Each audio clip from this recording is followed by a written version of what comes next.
আস্তাগফিরুল্লাহাল্লাযী লা ইলাহা ইল্লা হুয়াল হাইয়ুল কাইয়্যুম ওয়া আতুবু ইলাইহি।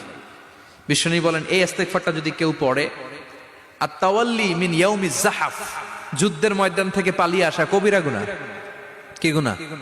কাফেরদের সাথে যুদ্ধ, আমি তাগড়া যুবক, তলোয়ার নিয়ে নেমেছি, আমার দেহের এক ফোঁটা রক্ত থাকা পর্যন্ত আমি যুদ্ধ চালিয়ে যাব, আমি ফিরে আসতে পারবো না। আইনটা কার? ফিরে আসলে কবিরা গুনাহ।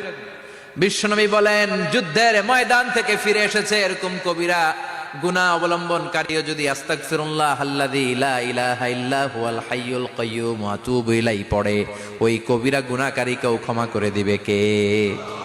আস্তাগফিরুল্লাহাল্লাযী লা ইলাহা ইল্লা হুয়াল হাইয়ুল কাইয়্যুম ওয়া আতুবু ইলাইহি। বিষ্ণু বলেন এই ইস্তিগফারটা যদি কেউ পড়ে, আত-তাওয়াল্লি মিন ইয়াউমিজ যাহাফ, যুদ্ধের ময়দান থেকে পালিয়ে আসা কবিরা গুনাহ।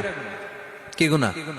কাফেরদের সাথে যুদ্ধ, আমি তাগড়া যুবক, তলোয়ার নিয়ে নেমেছি, আমার দেহের এক ফোঁটা রক্ত থাকা পর্যন্ত আমি যুদ্ধ চালিয়ে যাব, আমি ফিরে আসতে পারবো না। আইনটা কার?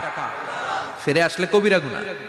বিশ্বনবী বলেন যুদ্ধের ময়দান থেকে ফিরে এসেছে এরকম কবিরা গুনাহ অবলম্বনকারীও যদি আস্তাগফিরুল্লাহাল্লাযী লা ইলাহা ইল্লা হুয়াল হাইয়ুল কাইয়্যুম ওয়া আতুবু ইলাইহি পড়ে, ওই কবিরা গুনাহকারীকেও ক্ষমা করে দিবে কে?